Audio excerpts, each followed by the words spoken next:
Rizal's Own Story of His Life. By Jose Rizal. National Book Company, Manila, 1918.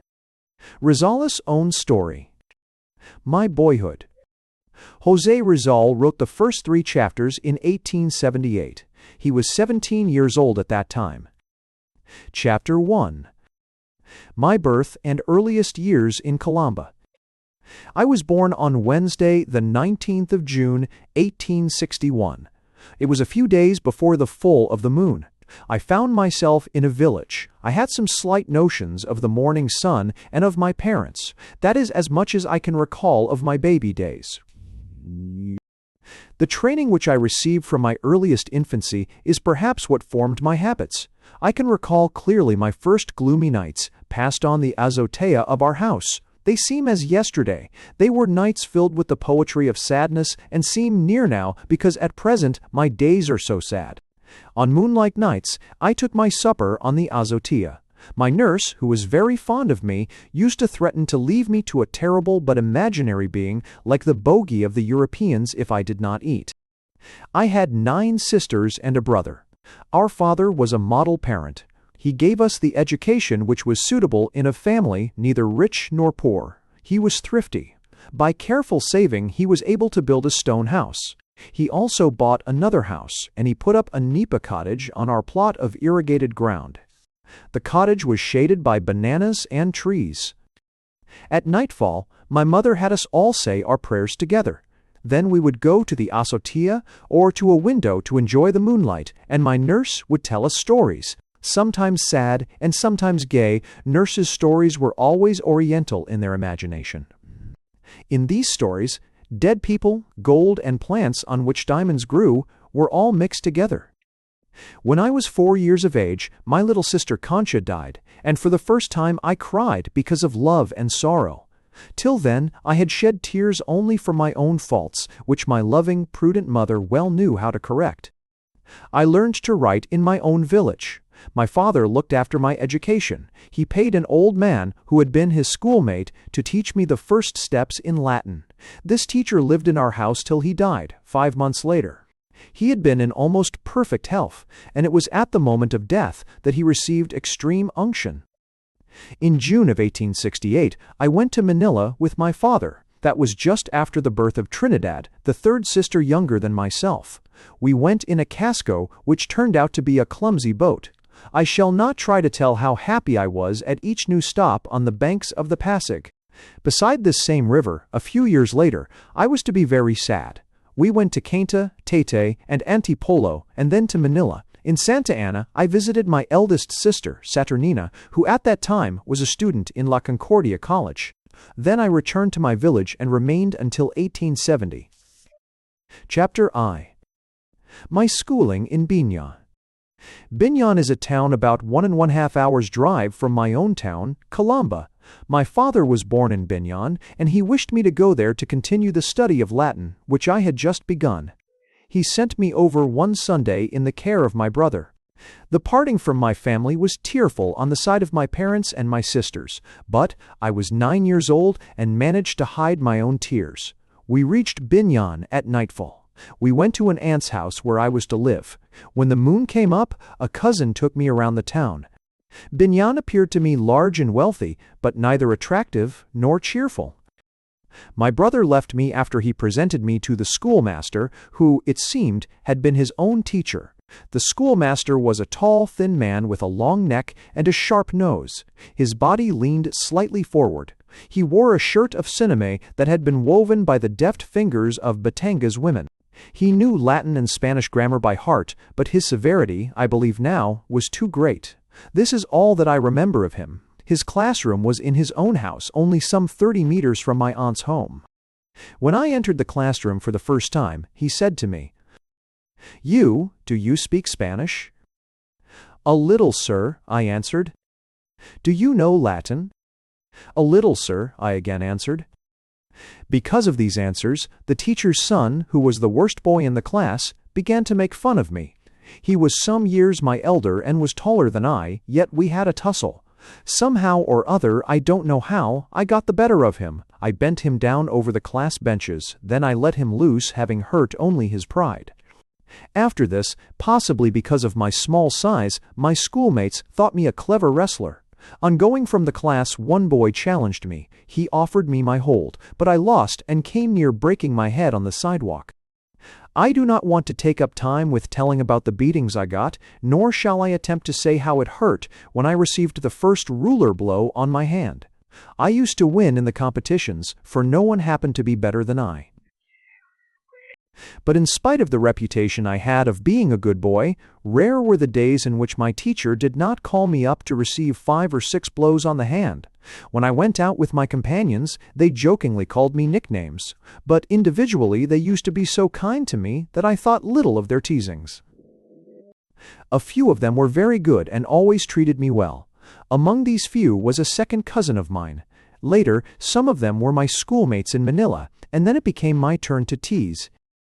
Near the house of my teacher, Justiniano Aquin Cruz, lived his father-in-law, generally called Juancho. Juancho was an aged artist who let me help him with his paintings. I had already such a liking for this art that our schoolmates called José Guevara, another pupil, and myself the class painters. Chapter II. My daily life in Binyan. Many of us lived in the same house. There were my aunt, 2 cousins, and 3 half-cousins.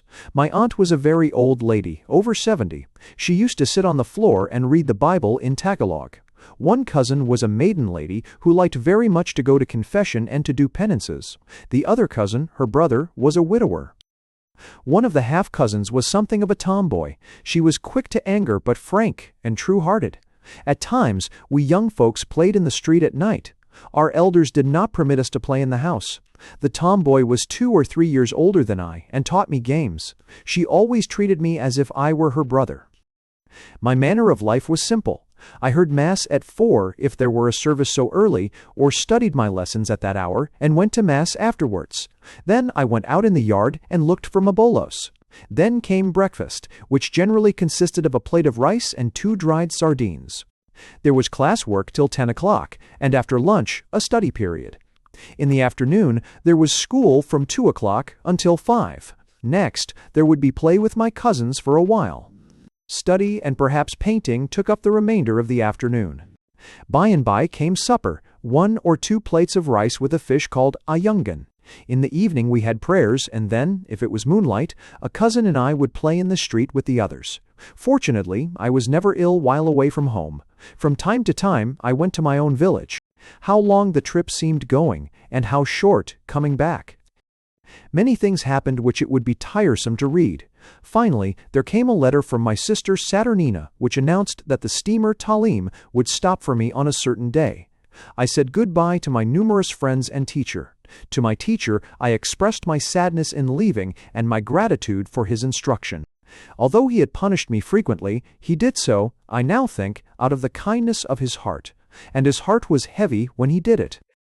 I left Binyan on Saturday afternoon, the 17th of December, 1870. I was then 9 years old. For the first time, I saw what a steamer really was. It seemed to me most beautiful and in every way admirable. But I heard my cousin, who was with me, make remarks to the bankero that were not complimentary to her speed. I was the only passenger from Binyan. 2 sailors put my baggage into a cabin. Then I went to inspect it. I thought I was going to be without a cabin mate, but a Frenchman, Arturo Camps, who was a friend of my father, looked after me. The journey seemed very long, but finally we arrived at Calamba. Oh, how glad I was to see the shore! At once I wanted to jump into the first banca. A deckhand took me in his arms and put me into the captain's boat. Then the Frenchman came, and 4 sailors rowed us ashore. It is impossible to describe my joy when I saw a servant waiting for us with a carriage. I jumped in and soon found myself again in our home, happy in the love of my family. Here end my recollections of that period of mingled sadness and gladness, in which, for the first time, I came to know anybody of foreign birth. Chapter IV. The Injustice Done, My Mother. This chapter and the next one Rizal wrote in 1879. At that time, he was 18 years old. Some days after my return to Calamba, my parents decided that I should remain and that later I should go to Manila. I wanted to study with a teacher of the town, even though I could learn no more than multiplication, so I entered the village school. At this time, an uncle of mine, Don José Alberto, returned from Europe. He found that during his absence, his wife had left his home and abandoned her children. The poor man anxiously sought his wife, and, at my mother's earnest request, he took her back. They went to live in Biñan. Only a few days later, the ungrateful woman plotted with a Guardia Civil officer who was a friend of ours. She accused her husband of poisoning her and charged that my mother was an accomplice. On this charge, the alcalde sent my mother to prison. I do not like to tell of the deep grief which we all, 9 sisters and brothers, felt. Our mother's arrest, we knew, was unjust. The men who arrested her pretended to be friends and had often been our guests. Ever since then, child though I was, I have distrusted friendship. We learned later that our mother, away from us all and along in years, was ill. From the first, the alcalde believed the accusation. He was unfair in every way and treated my mother rudely, even brutally. Finally, he persuaded her to confess to what they wished by promising to set her free and to let her see her children. What mother could resist that? What mother would not sacrifice life itself for her children? They terrified and deceived my mother as they would have any other mother. They threatened to condemn her if she did not say what they wished. She submitted to the will of her enemies and lost her spirit. The case became involved until the same alcalde asked pardon for her. But this was only when the matter was before the Supreme Court. He asked for the pardon because he was sorry for what he had done. Such was his meanness that I felt afraid of him. Attorneys Francisco de Marcaida and Manuel Masagan, Manila's leading lawyers, defended my mother, and they finally succeeded in having her acquitted. They proved her innocence to her judges, her accusers, and her hosts of enemies. But after how much delay? After 2.5 years. Meanwhile, my father decided to send me to Manila with my brother Paciano. I was to take the entrance examinations for the secondary course in the Ateneo Municipal. I arrived in Manila on June 10, 1872. I found out for the first time what examinations were like. My examinations were in Christian doctrine, arithmetic, and reading in San Juan de Latran College. They gave me a passing mark, and I returned to my home. A few days later came the celebration of the town festival, after which I went to Manila. But even then, I felt that unhappiness was in store for me. Chapter V. A student in Manila. As I had hoped, I was taken to the Jesuit priest at that time in charge of the Ateneo Municipal. He was Father Magan Fernando. At first, he was unwilling to admit me. One reason was I had come late. Other reasons were that I did not seem strong and was very small for my age. I was then 11. But later, Dr. Manuel Zeres Burgos, a nephew of the ill-fated Padre Burgos, spoke in my favor, and Father Fernando admitted me. I dressed myself in the uniform like the other students, wearing a white coat, or Americana, and a necktie, and entered the chapel of the Jesuit fathers to hear Mass. What fervent prayers did I address to God! After Mass, I went to the classroom.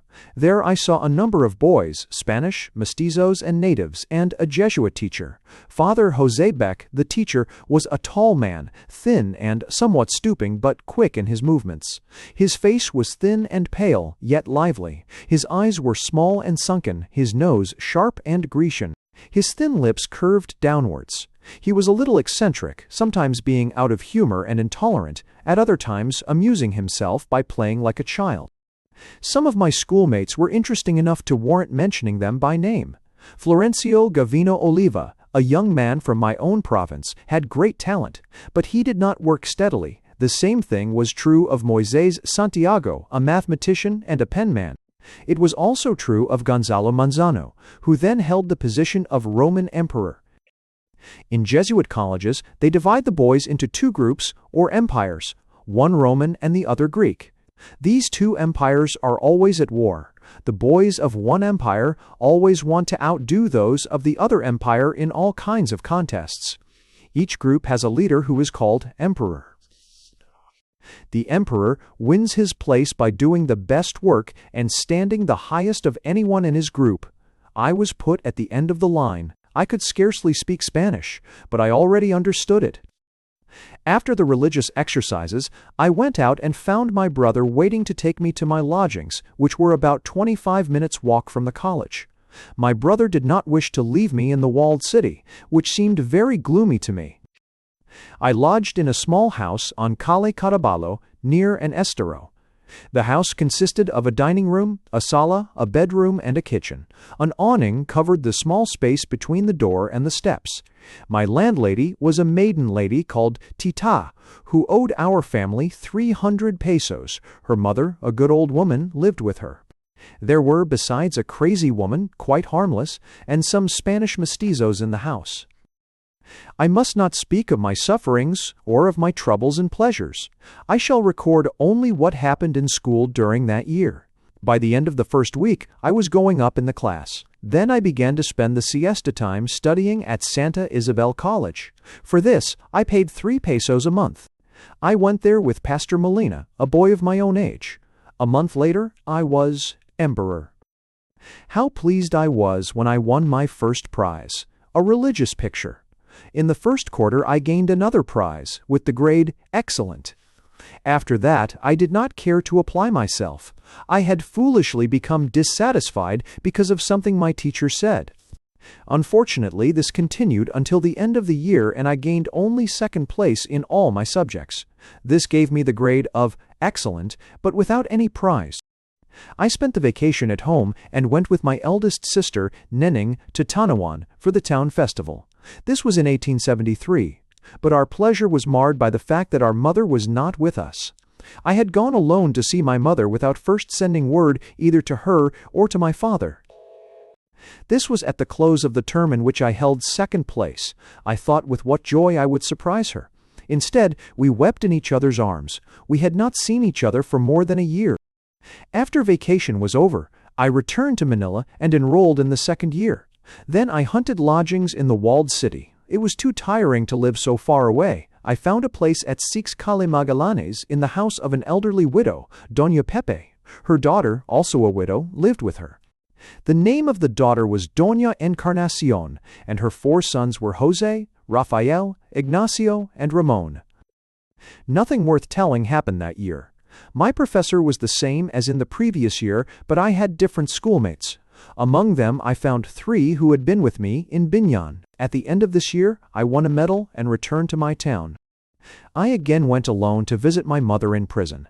Like another Joseph, I prophesied to her from a dream that her release would take place within 3 months. This prediction happened to come true. At this time, I began to devote my leisure to reading novels. Years before, I had read one, but it was not with any great interest. Imagine how a romantic youngster of 12 would delight in the Count of Monte Cristo. Under the pretext that I should have to study general history, I persuaded my father to buy me a set of Cesar Cantu y Dios's histories. I gained much by reading them. In spite of my only half applying myself and of my indifferent Spanish, I was able to win prizes in the quarterly examinations. I should have gained the medal if I had not made some slips in Spanish, which I spoke very poorly. This gave the place to a Spanish lad who spoke his mother tongue better than I could. Thus, then, I finished my 3rd year. When I next returned to Manila, I found my former landlady's house full. I had to take a room in the house with my brother, Paciano Mercado, in company with a boy from my town named Quintero. My life was not so free as formerly, for I was under close supervision. The regular hours, however, were better for me. I prayed and played with my landlord's children. A portrait of General Paciano Rizal Mercado should appear here, but he has never had his picture taken. In September 1896, he was cruelly tortured in an unsuccessful endeavor to get him to sign a statement that his brother was the leader of the rebellion. Rizal's last letter, from the Fort Santiago death cell, tells how much the younger brother owed to the elder. My dear brother, now that I am about to die, it is to you that I write my last letter. I am thinking of how you worked to give me my career. 2SS. I believe that I have tried not to lose my time. SSSS. I know how much you have suffered for my sake. 2SSSS. I assure you, brother, that I die innocent of this crime of rebellion. A little later, my mother was proved innocent, and she was set free. She came to embrace me as soon as she was free. After the vacation, in that memorable year of my mother's release, I again had my lodgings in the walled city. The house was in Calle Solana and belonged to a priest. My mother had not wanted me to return to Manila, saying that I already had sufficient education. Did she have a presentiment of what was going to happen to me? Can it be that a mother's heart gives her double vision? My future profession was still unsettled. My father wanted me to study metaphysics, so I enrolled in that course. But my interest was so slight that I did not even buy a copy of the textbook. A former schoolmate who had finished his course 3 months before was my only intimate friend. He lived in the same street as I did. My companions in the house were from Batangas and had only recently arrived in Manila. On Sundays and other holidays, this friend used to call for me, and we would spend the day at my great-aunt's house in Trozo. My aunt knew his father. When my youngest sister entered La Concordia College, I used to visit her too on the holidays. Another friend had a sister in the same school, so we could go together. I made a pencil sketch of his sister from a photograph which she lent me. On December 8th, the festival of La Concordia, some other students and I went to the college. It was a fine day, and the building was gay with decorations of banners, lanterns, and flowers. Shortly after that, I went home for the Christmas holidays. On the same steamer was a Calamba girl who had been a pupil in Santa Catalina College for nearly 5 years. Her father was with her. We were well acquainted, but her schooling had made her bashful. She kept her back to me while we talked. To help her pass the time, I asked about her school and studies, but I got hardly more than yes and no in answer. She seemed to have almost, if not entirely, forgotten her Tagalog. When I walked into our house in Calamba, my mother at first did not recognize me. The sad cause was that she had almost lost her sight. My sisters greeted me joyfully, and I could read their welcome in their smiling faces. But my father, who seemed to be the most pleased of all, said, "Least." The next day, we were expecting friends from Manila to arrive on their way to Lipa, but the steamer landed its passengers at Biñan because of a storm, so I saddled a pony and rode over there to meet them.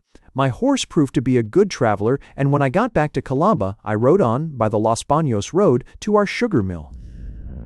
There I tied the horse by the roadside, and for a time watched the water flowing through the irrigation ditch. Its swiftness reminded me of how rapidly my days were going by. I am now 20 years old, and have the satisfaction of remembering that in the crises of my life I have not followed my own pleasure. I have always tried to live by my principles, and to do the heavy duties which I have undertaken. My first reading lesson. This tells how he himself became an intelligent student. It was probably written while he was studying the schools of Saxony. These were the models for America, so that the present educational system here is along the lines he advocated. As a child, he had written a poem, "By Education the Fatherland Gains in Splendor." I remember the time when I had not seen any other river than the one near my town. It was as clear as crystal, and joyous, too, as it ran on its course. But it was shaded by bamboos whose boughs bent to every breeze as if always complaining. That was my only world. It was bounded at the back by the blue mountains of my province. It was bounded in front by the white surface of the lake. The lake was as smooth as a mirror. Graceful sails were to be seen everywhere on it. At that age, stories pleased me greatly, and, with all my soul, I believed whatever was in the books. There were good reasons why I should. My parents told me to be very careful of my books. They urged me to read and understand them, but they punished me for the least lie. My first recollection of reciting my letters reaches back to my babyhood. I must have been very little then, for when they rubbed the floor of our house with banana leaves, I almost fell down. I slipped on the polished surface as beginners in skating do on ice. It took great effort for me to climb into a chair. I went downstairs step by step. I clung to each round of the baluster. In our house, as in all others in the town, kerosene oil was unknown. I had never seen a lamp in our town, nor a carriage on our streets. Yet I thought Colomba was a very gay and lively town. One night, all the family, except my mother and myself, went to bed early. Why, I do not know, but we two remained sitting alone. The candles had already been put out. They had been blown out in their globes by means of a curved tube of tin.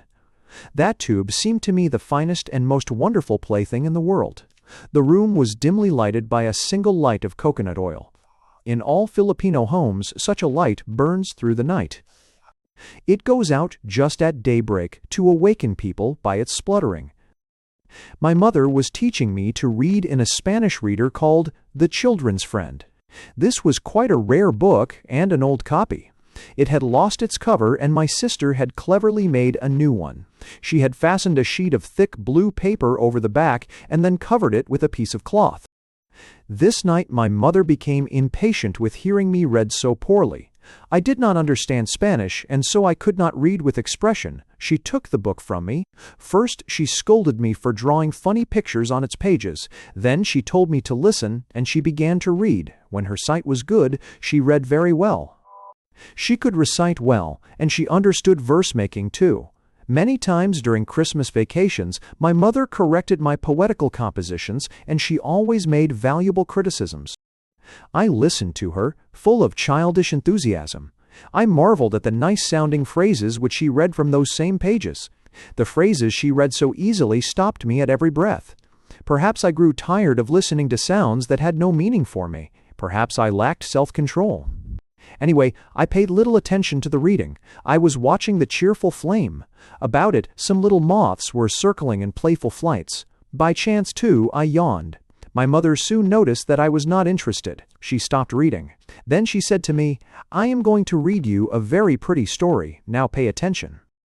On hearing the word story, I at once opened my eyes wide. The word story promised something new and wonderful. I watched my mother while she turned the leaves of the book as if she were looking for something. Then I settled down to listen. I was full of curiosity and wonder. I had never even dreamed that there were stories in the old book which I read without understanding. My mother began to read me the fable of the young moth and the old one. She translated it into Tagalog a little at a time. My attention increased from the first sentence. I looked toward the light and fixed my gaze on the moths which were circling around it. The story could not have been better timed. I heard her, but it is a curious thing that the light seemed to me each time more beautiful, the flame more attractive. I really envied the fortune of the insects. They frolicked so joyously in its enchanting splendor that the ones which had fallen and been drowned in the oil did not cause me any dread. My mother kept on reading, and I listened breathlessly. The fate of the two insects interested me greatly. The flame rolled its golden tongue to one side, and a moth, which this movement had singed, fell into the oil, fluttered for a time, and then became quiet. That became for me a great event. A curious change came over me, which I have always noticed in myself whenever anything has stirred my feelings. The flame and the moth seemed to go farther away, and my mother's voice sounded strange and uncanny. I did not notice when she ended the fable. All my attention was fixed on the fate of the insect. I watched it with my whole soul. I gave to it my every thought. It had died a martyr to its illusions. As she put me to bed, my mother said, "See that you do not behave like the young moth. Don't become disobedient, or you may get burnt as it did." I do not know whether I answered or not. I don't know whether I promised anything or whether I cried. But I do remember that it was a long time before I fell asleep. The story revealed to me things until then unknown. Moths no longer were, for me, insignificant insects. Moths talked, they knew how to warn, they advised just like my mother. The light seemed to me more beautiful, it had grown more dazzling and more attractive. I knew why the moths circled the flame. The advice and warnings sounded feebly in my ears. What I thought of most was the death of the heedless moth. But in the depth of my heart I did not blame it. My mother's care had not had quite the result she intended. Years have passed since then. The child has become a man. He has crossed the most famous rivers of other countries.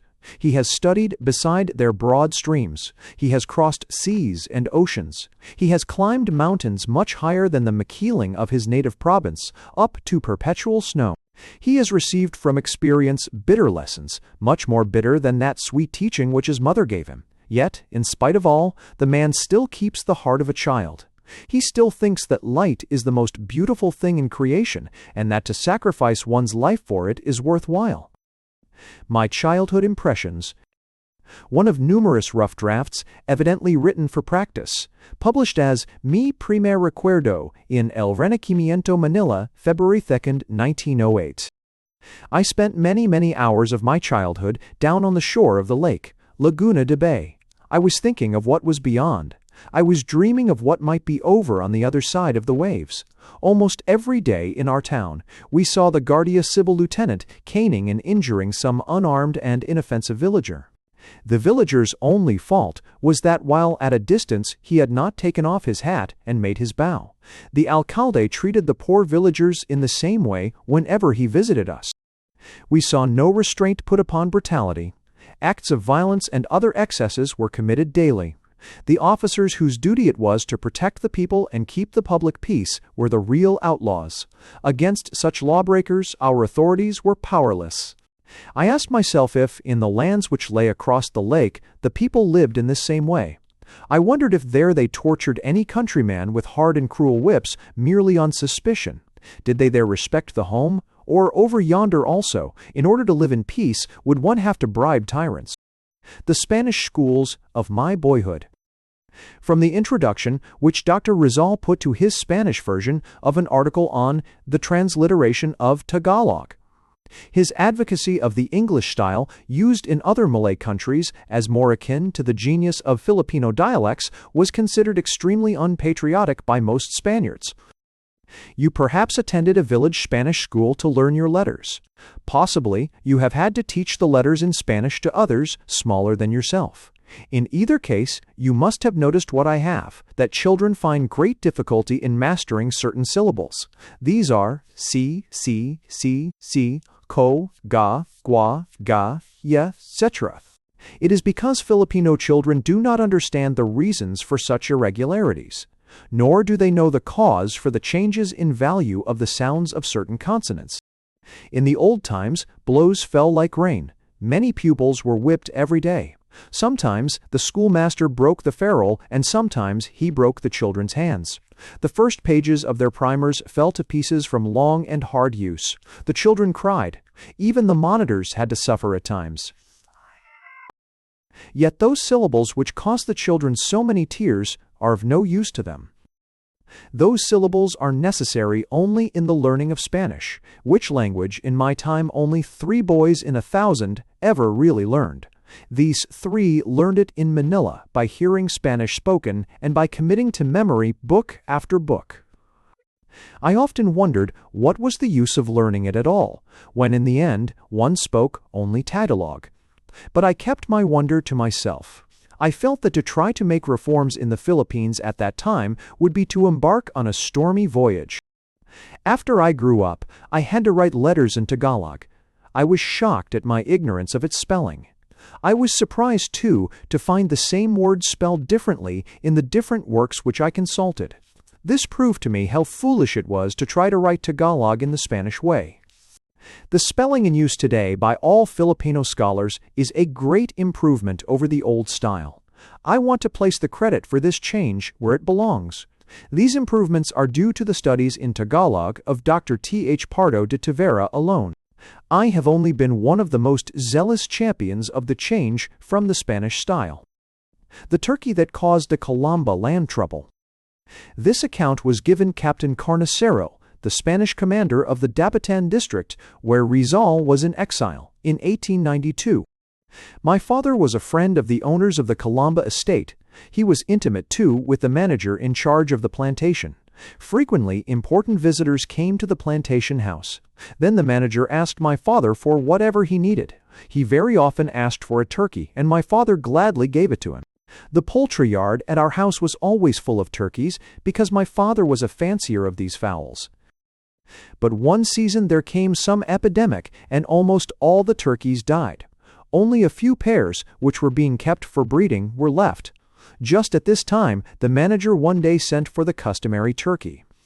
Naturally, my father had to tell the messenger that he had no turkeys to spare, because the greater part of them had died. This reply made the manager furiously angry. He wound up his abuse by saying, "You will pay for this in the end." A few days later, my father received a note from the manager, saying that he was going to raise the rent on the land which my father occupied. He said the rent would be 1/3 more than father was then paying. The reason for this decision was clear. It was because my father had refused to give the manager the turkey. The proof of this was that no other tenant received any such notice. Father paid this increase on the day set without a single word of protest, being among the first to pay. But after a few months, there came another note. In it, the manager gave notice that the rent would be doubled. This, he said, was because my father was growing rich from the rented land where he had installed machinery for making sugar. My father could not pay this price. Then he was summoned to appear in court, and finally the alcalde ordered him to leave the land. So he lost his houses and machinery, all because of a turkey. From Japan to England, across America. From letters written en route to his friend Mariano Ponce, and first published in Manuel Artigas's Biblioteca Nacional Filipina, Manila, June 1910. On February 28, 1888, I arrived in Yokohama. A few moments after reaching the hotel, I received the card of the official in charge at the Spanish legation. I had not even had a chance to brush up when he called. He was very pleasant and offered to assist me in my work. He even invited me to live at the legation, and I accepted. If at the bottom there was a desire to watch me, I was not afraid to let them know all about myself. I lived at the legation a little over a month and traveled in some of the nearby provinces of Japan. At times, I was alone, at others, with the Spanish official himself or with the interpreter. While there, I learned to speak Japanese and made a slight study of the Japanese theater. After many offers of employment, which I refused, I sailed at last for America, about April 13th. On the steamer, I met a half-Filipino family, the wife being a mestiza, the daughter of an Englishman named Jackson. They had with them a servant from Pangasinan. The son asked me if I knew Rizal, the author of Noli Me Tangere and Adventure. Smiling, I answered that I did, and, as he began to speak well of me, I had to make myself known and say that I was the author. The mother paid me compliments too. I made the acquaintance of a Japanese who was going to Europe. He had been a prisoner for being a radical and editor of an independent newspaper. As the Japanese spoke only Japanese, I acted as interpreter for him until we arrived in London. During this voyage, I was not seasick. I visited the larger cities of America, where I saw splendid buildings. The Americans have magnificent ideals. America is a homeland for the poor who are willing to work. I traveled across America and saw the majestic cascade of Niagara. I was in New York, the great city, but there everything is new. I went to see some relics of Washington, that great man whom I fear has not his equal in this century. I embarked for Europe on the City of Rome, said to be the second largest steamer in the world. On board, a newspaper was published up to the end of the voyage. I made the acquaintance of many people. They wondered at my taking about with me a foreigner who could not make himself understood. The Europeans and Americans were astonished to see how I got along with him. I could speak to everyone in his own language and understand what he said. My deportation. To Dapitan, my deportan.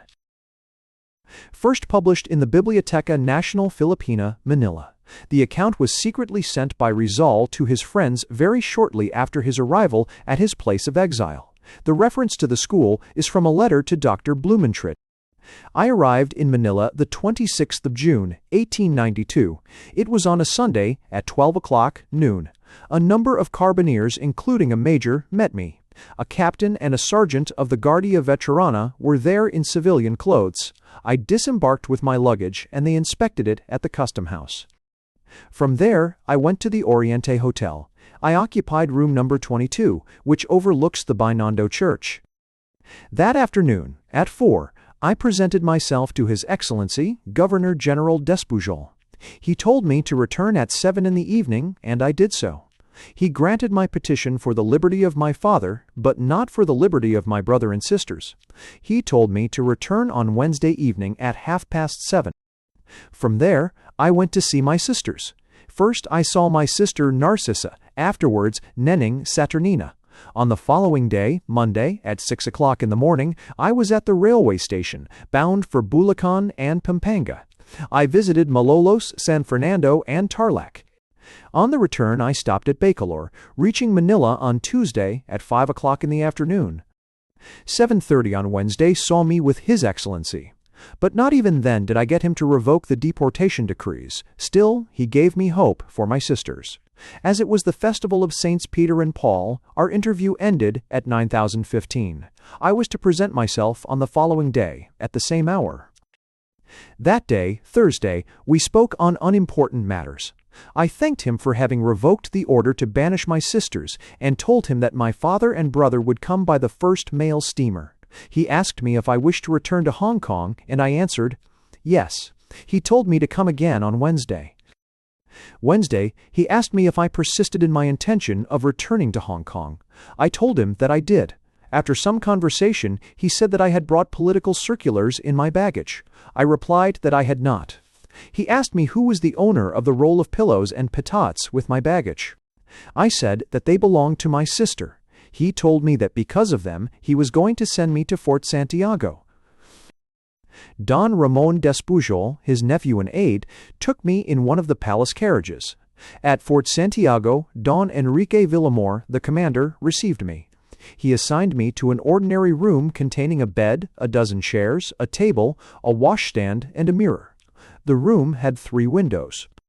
One, without bars, looked out on a court, another had bars, and overlooked the wall and the beach. The third served also as a door, and had a padlock.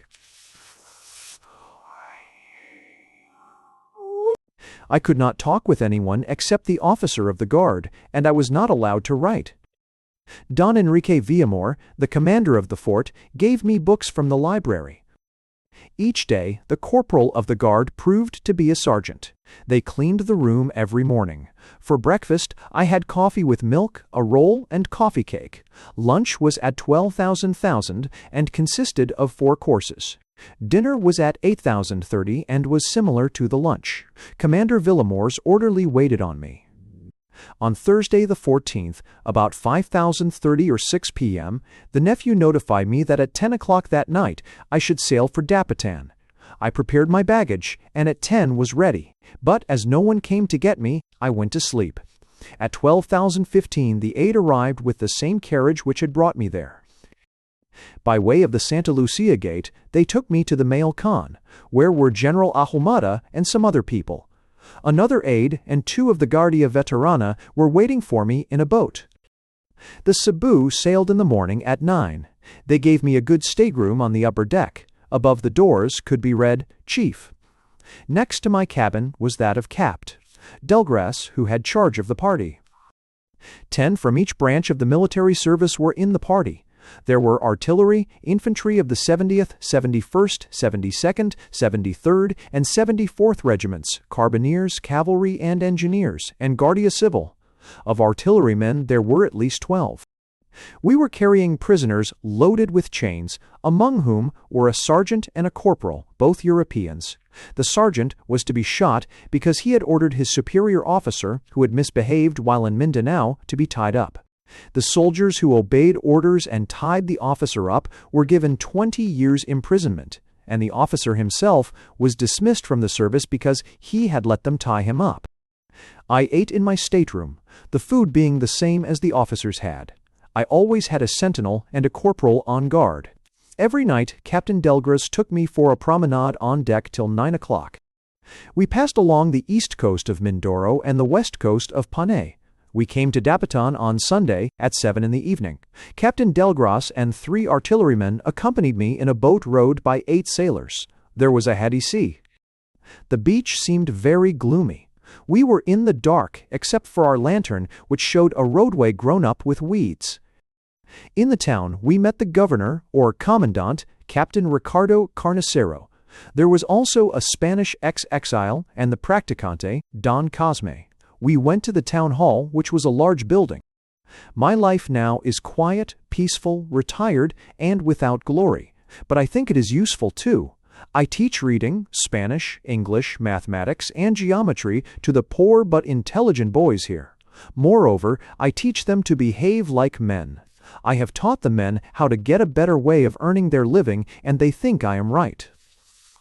We have begun, and success is crowning our trials. Advice to a nephew. Written from Dapitan.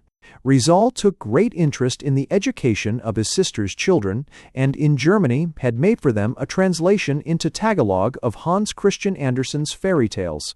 This he embellished with many appropriate drawings and wrote out very plainly, making a book of 80 pages. I think that I ought to mention to you a slight error which I have noticed in your letter. It is a little error which many in society make. One should not say, I and my sisters greet you, but my sisters and I greet you. Always you have to put yourself last. You should say, Emilio and I, you and I, my friend and I, and so on. For the rest, your letter is well written. In it, you express your thoughts clearly. You use only the necessary words, and your spelling is good. Keep on advancing. Learn, and think much about what you learn. Life is a very serious matter. It goes well only for those who have intelligence and heart. To live is to be among men, and to be among men is to strive. But this strife is not a brute-like, selfish struggle, nor with men alone. It is a strife with men, and at the same time with one's own passions. It is a struggle with the proprieties, with errors, with prejudices. It is a never-ending striving, with a smile on the lips and the tears in the heart. On this battlefield, man has no better weapon than his intelligence. He possesses no more force than he has spirit. Bring out your intelligence, then, and improve it. Strengthen and educate yourself that you may be prepared for the struggle. Filipino Proverbs. The Proverbs and the Puzzles were published, with comments here omitted, in Trubner's Oriental Magazine, London, June and July issues of 1889. Rizal's own English. 1. Low words are stronger than loud words. 2. A petted child is generally naked. I. D. 3. Parents' punishment makes one fat. 4. New king, new fashion. 5. Man promises while in need. 6. He who believes in tales has no mind of his own. 7. The most difficult to rouse from sleep is the man who pretends to be asleep. 8. Too many words, too little work. 9. The sleeping shrimp is carried away by the current. 10. The fish is caught through the mouth. Filipino Puzzles. He carries me, I carry him. The shoes. A deep well filled with steel blades. Rizal's Dons. Condensed from the regulations of the Philippine League, Liga Filipino, a cooperative economic society which Rizal organized in Manila just before his deportation in 1892. Don't gamble. Don't be a drunkard. Don't break the laws. Don't be cruel in any way. Don't be a rabid partisan. Don't be merely a fault-finding critic. Don't put yourself in the way of humiliation. Don't treat anyone with haughtiness or contempt. Don't condemn anyone without first hearing his side. Don't abandon the poor man who has right on his side. Do forget those who, worthily, have come to want. Don't fail those without means who show application and ability. Don't associate with immoral persons or with persons of bad habits. Don't overlook the value to our country of new machinery and industries. Don't ever cease working for the prosperity and welfare of our native land. Hymn to Labor. Written expressly for the exercises celebrating the erection of the pueblo of Lipa, Batangas, into a villa, but received too late to be used on that occasion. Translation by Charles Derbyshire. Licks in the manner, when doing that pierce all the way. Now the east with light is reddening, and to our fields and tasks we fare, by the toil of man sustaining life and home and country there. Though the earth be hard and stubborn, and the sun unpitying glow, for our country and our homes, love an easy way will show. Chorus. For his country in peace, for his country in war, let the Filipino work, let him live, let him die. Matrons. Go then joyous to your labor, while the wife awaits you here, with the children learning from her, to hold truth and country dear. When night brings you weary homeward, may peace and joy await you there, but if fate unkindly frown, she your stubborn task will share. Chorus. For his country in peace, for his country in war, let the Filipino work, let him live, let him die. Maidens. Hail to labor. Blessed be it, for it brings our country wealth. May we ever hold it sacred. 'Tis our country's life and health. If the youth would win our favor, by his work his faith be shown, only he who toils and struggles will support and keep his own. Chorus. For his country in peace, for his country in war, let the Filipino work, let him live, let him die. Boys. Show us then the way to labor, the road you ope to guide our feet, so that when our country calls us, we your task may then complete. And the old men then will bless us, saying, they are worthy of their sires, for the dead are honored most by sons whom true worth inspires. Chorus. For his country in peace, for his country in war, let the Filipino work, let him live, let him die. Memory gems from Rizal's writings. Without liberty there is no light. One evil does not correct another. My dearest wish is the happiness of my country. It is a useless life which is not consecrated to a great idea. A man keeps his independence while he holds to his own way of thinking. If our country is ever to be free, it will not be through vice and crime. Knowledge is the heritage of mankind, but only the courageous inherit it. It is better to honor a good man in life than to worship him after he is dead. Resignation is not always a virtue. It is a crime when it encourages tyrants. In the flames of war, those who suffer most are the defenseless and the innocent. I have worked for the good of my native land. I have consecrated my life to the welfare of others. We need criticism to keep us awake. It makes us see our weaknesses so that we may correct them. There are 3 ways in which one may accompany the course of progress: in front of, beside, or behind it. Where are the young men who will consecrate their best years, their ambitions, and their enthusiasms to the welfare of their native land? Mariang Makiling. This story is a favorite in my town. Mariang Makiling was a young woman. She lived somewhere on the beautiful mountain Makiling, between Laguna Province and Tayabas Province. No one knew just where or how she lived. Some said she lived in a beautiful palace surrounded by gardens. Others said she lived in a poor hut made of nipa and bamboo. Maria was tall and graceful. Her color was a clear, pure brown, kayumanging kalagatan, as the Tagalogs say. Her eyes were big and black. Her hair was long and thick. Her hands and feet were small and delicate. She was a fairy-like creature born under the moonbeams of the Philippines. She flitted in and out among the woods of Makiling. She was the ruling spirit of the mountain, but she seldom came within sight of man. Hunters sometimes saw Maria on the night of Good Friday when they went out to trap deer. She would be standing motionless on the edge of some great cliff. Her long hair floated in the wind. She sometimes approached them. She would salute them gravely, then pass on and disappear among the shadows of the trees. They never dared to question her, to follow her, or to watch her. She liked best to appear after a storm. Then she would scurry over the fields, bringing back life to the fallen plants and setting everything to rights.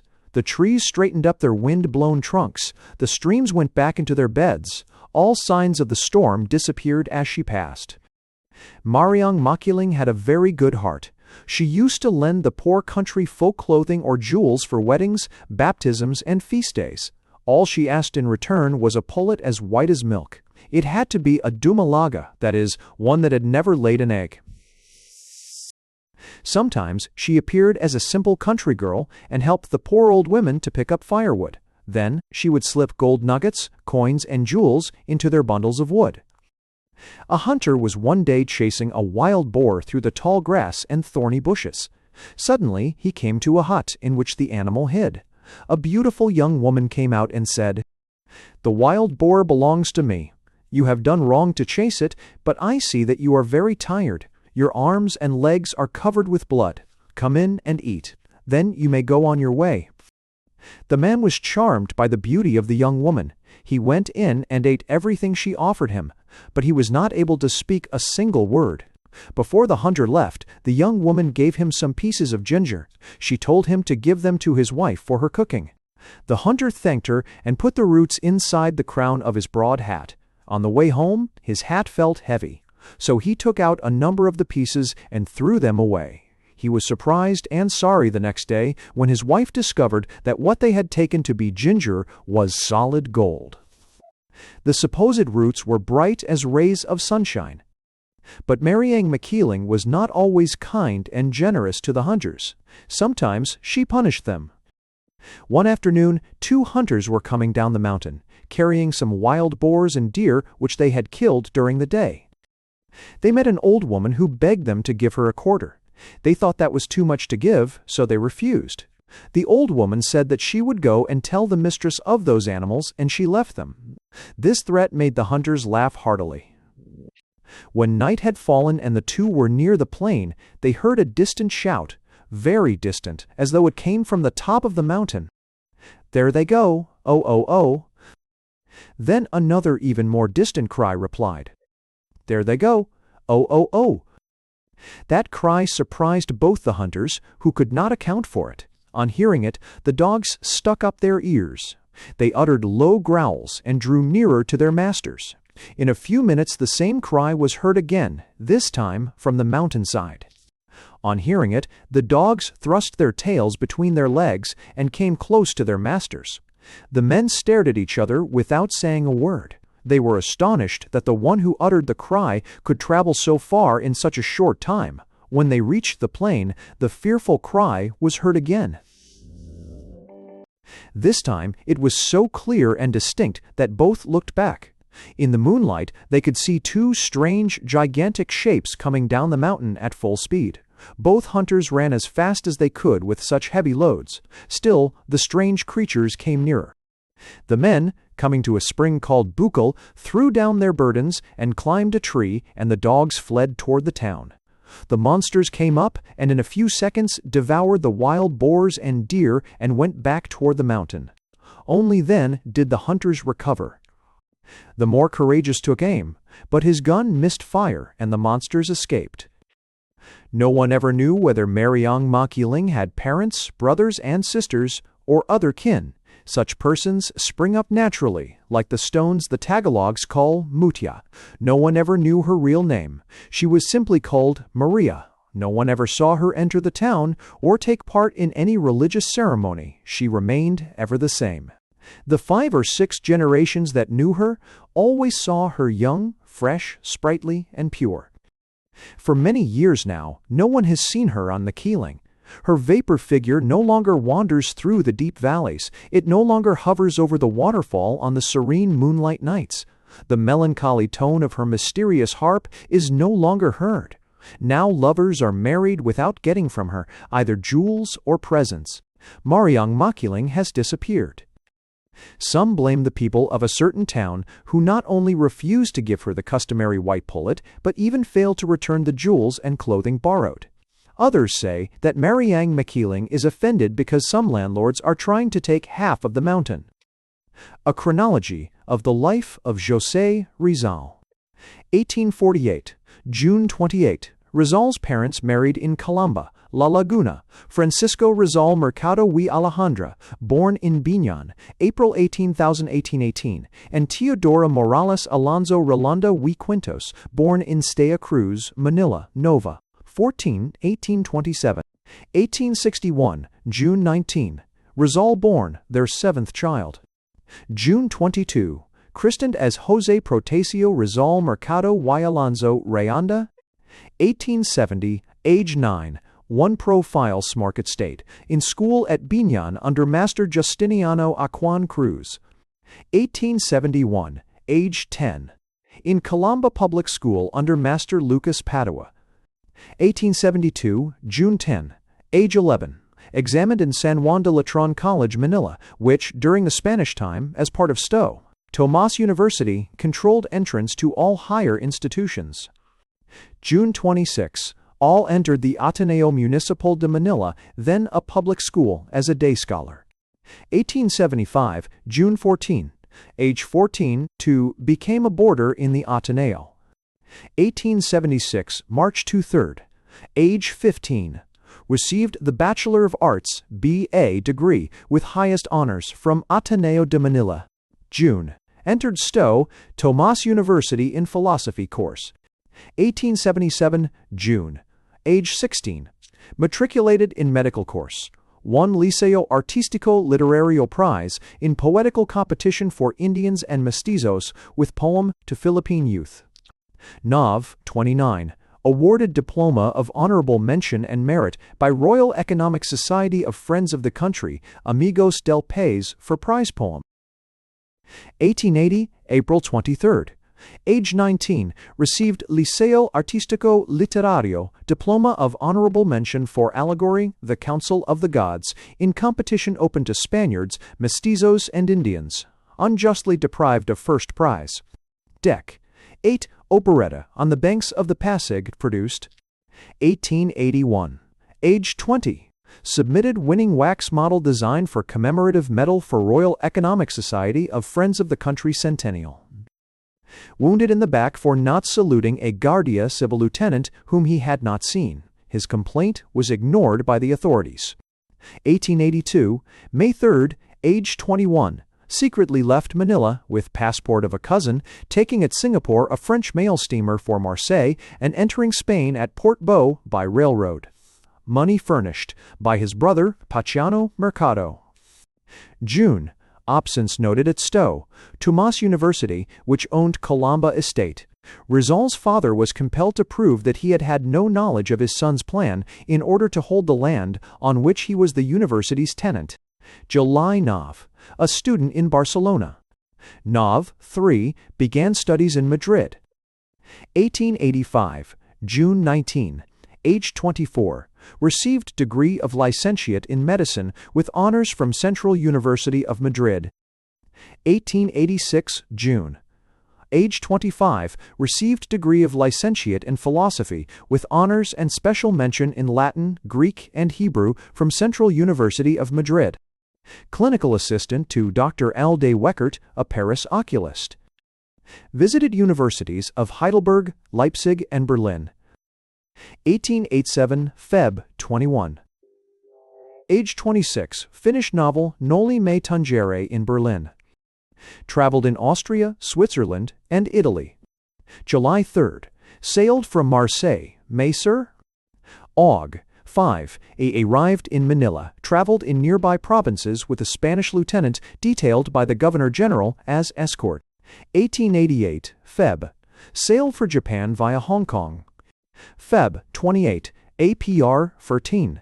Age 27, a guest at Spanish Legation, Tokyo, and traveling in Japan. April-May, traveling in the United States. May 24, in London, studying in the British Museum to edit Morga's 1609 Philippine history. 1889, March, age 28. In Paris, publishing Morga's history, published The Philippines, a Century, hence in La Solidaridad, a Filipino fortnightly review, first of Barcelona and later of Madrid. 1890, Feb. July, age 29. In Belgium and Holland, finishing El Filibusterismo, The Reign of Greed, which is the sequel to Noli Me Tangere. Published The Indolence of the Filipino, in La Solidaridad. Aug. 4. Returned to Madrid to confer with countrymen on the Philippine situation, then constantly growing worse. 1891, John. 27. Left Madrid for France. Nov. Age 30. Arranging for a Filipino agricultural colony in British North Borneo. Practiced medicine in Hong Kong. 1892, June 26, age 31, returned to Manila under Governor-General Despujol's safe conduct. Organized Mutual Aid Economic Society, Liga Filipina. July 6, ordered deported to Dapitan, but the decree and charges were kept secret from him.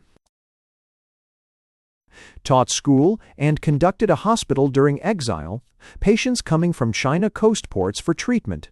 Fees thus earned were used to beautify the town, arranged a water system, and had the plaza lighted. 1896, Aug. 1, age 35, left Dapitan en route to Spain as a volunteer surgeon for the Cuban yellow fever hospitals. Carried letters of recommendation from Governor-General Blanco. Aug. 7, Sept. 3, on Spanish cruiser Castilla in Manila Bay. Sailed for Spain on Spanish mail steamer, and just after leaving Port Said was confined to cabin as a prisoner on cabled order from Manila. Governor-General Blanco's promotion had been purchased by Rizal's enemies to secure appointment of a governor-general subservient to them, the servile Polavieja. Oct. 5. Placed in Montjuich Castle dungeon on arrival in Barcelona, and the same day re-embarked for Manila. Friends and countrymen in London by cable made an unsuccessful effort for a habeas corpus writ at Singapore. On arrival in Manila was placed in Fort Santiago dungeon. Dec. 3. Charged with treason, sedition, and forming illegal societies, the prosecution arguing that he was responsible for the deeds of those who read his writings. Dec. 12. Wrote poem, My Last Farewell, and concealed it in an alcohol cooking lamp, after appearing in a courtroom where the judges made no effort to check those who cried out for his death. Dec. 15. Wrote an address to insurgent Filipinos to lay down their arms because their insurrection was at that time hopeless. Address not made public but added to the charges against him. Dec. 26. Formally condemned to death by Spanish court-martial. P.I. Margol, who had been president of the Spanish Republic, pleaded with the Prime Minister for Rizal's life, but the Queen Regent could not forgive his having referred in one of his writings to the murder, by, and suicide of, her relative, Crown Prince Rudolph of Austria. Dec. 30. Married in Fort Santiago death cell to Josephine Bracken Irish, the adopted daughter of a blind American who came to Dapitan for treatment. Age 35 years, 6 months, 11 days, shot on the Luneta, Manila at 7:30 a.m. and buried in a secret grave in Paco Cemetery. Entry of death made on back flyleaf of Paco Church Register among suicides. 1897, Jan. Commemorated by Spanish Freemasons who dedicated a tablet to his memory in their Grand Lodge Hall in Madrid as a martyr to liberty. 1898, Aug. Grave sought, immediately after the American capture of Manila, by Filipinos who placed over it, in Paco Cemetery, a cross inscribed simply, December 30, 1896. Since his death, his name had never been spoken by his countrymen, but all references had been to Way Res later L, one lay, Way chapter S later, Way Refindos Way were called subarited, one nut, and quite stated. Dec. 30. Memorial services held by Filipinos, and American soldiers on duty carried their arms reversed. 1911, June 19th. Birth semi-centennial observed in all public schools by act of Philippine legislature. 1912, Dec. Euro wine, forest, 4 euro, forest, 18-pounded 1, light romasses and other wro all biproest conviter, why other times and cassist contract with impressive public ceremonies. References. A reading list. Rizal, Jose, The Monkey and the Tortoise. A Tagalog tale told in English and illustrated by Rizal, Manila, 1912. Elias and Salome, an unpublished chapter from the original Noli Me Tangere manuscript. The Whole Truth, La Verdad para Todos, A Defense of the Filipinos. By Telephone, Por Telefono, a satire. The Philippines, A Century, hence Filipinas dentro de 100 años, a forecast of the future. 2. The Indolence of the Filipino, La Indolencia de los Filipinos. An Answer to Criticism. My Last Thought and Other Poems. Translations by Charles Derbyshire and A.P. Ferguson. Mariang Makiling, A Folktale. These titles are in the Noli Me Tangere Quarter Centennial Series, edited by Austin Craig. Translations are by Charles Derbyshire, Manila, 1912. An Eagle Flight, a Filipino novel, adapted from Noli Me Tangere with a short sketch of Rizal's life. Anonymous translator, New York, 1900. Friars and Filipinos, an abridged translation of Noli Me Tangere by F. E. Gannett, New York, 1900. The Social Cancer, Charles Derbyshire's translation of Noli Me Tangere, Manila and New York, 1912. The Reign of Greed, Charles Derbyshire's translation of El Filibusterismo, Manila and New York, 1912. Blumentritt, F. Life of José Rizal, translated from the German by H. W. Bray, Singapore, 1898. Views of Dr. Rizal, the Filipino scholar, upon race differences, translated from the German by R. L. Packard, Popular Science Monthly, Volume 61, July, 1902, pages 222-22 new 2 S29. Holstead, Murat, A Lot, The Story of the Philippines. Pages 19-201 give a translation of Rizal's The Vision of Friar Rodriguez, La Visión de Fray Rodriguez by F. M. de Ribas, Chicago, 1898. Clifford, Sir Hugh, The Story of José Rizal, the Filipino. In Blackwood's Edinburgh Magazine, Volume 172, Nov., 1902, pages 620-638. Craig, Austin. Readings from Rizal, a series of selections from Rizal's novels in Volume 1 of The Philippine Teacher, Manila, 1905. The Rizal Story in Pictures, a series of 21 postcards with authentic illustrations and explanations, Manila, 1908. The Story of José Rizal, the Greatest Man of the Brown Race, Manila, 1909. Lineage, Life, and Labors of José Rizal, Manila and Yonkers, on Hudson, 1912. Particulars of the Philippines' pre-Spanish past. Dr. Rizal's Ibn Battutu's Tawalisi, the northern part of the Philippines, appears on pages 2022, Manila, 1916. Craig Fee, Rizal, the Martyr, Hero of the Philippines, an imaginative account expanding the known facts for youthful readers in Philippine education. Manila, 1913. Blair Robertson, The Philippine Islands, 1493-1898. Rizal's annotations to Morga's 1609 History of the Philippines appear among the notes in vols. Off XV and XV, Cleveland, Ohio, 1904. Brief sketches of Rizal's life and work may be found in every encyclopedia published since 1898. The modern histories of the Philippines have extended references to him, and the numerous recent works on the Philippines all attempt estimates of his influence upon his countrymen. Diploma of Merit, won by José Rizal. In a literary competition in honor of Spain's greatest writer, Cervantes, held in Manila in 1880, the Liceo Artístico Literario offered a gold ring as first prize, and the Economic Society of the Friends of the Country gave the winner a diploma of merit. Rizal's allegory, The Council of the Gods, was preferred by the judges, all Spaniards. But when the envelopes containing the contestants' names were opened, there was objection to giving first prize to a Filipino when prominent Spaniards had taken part in the contest.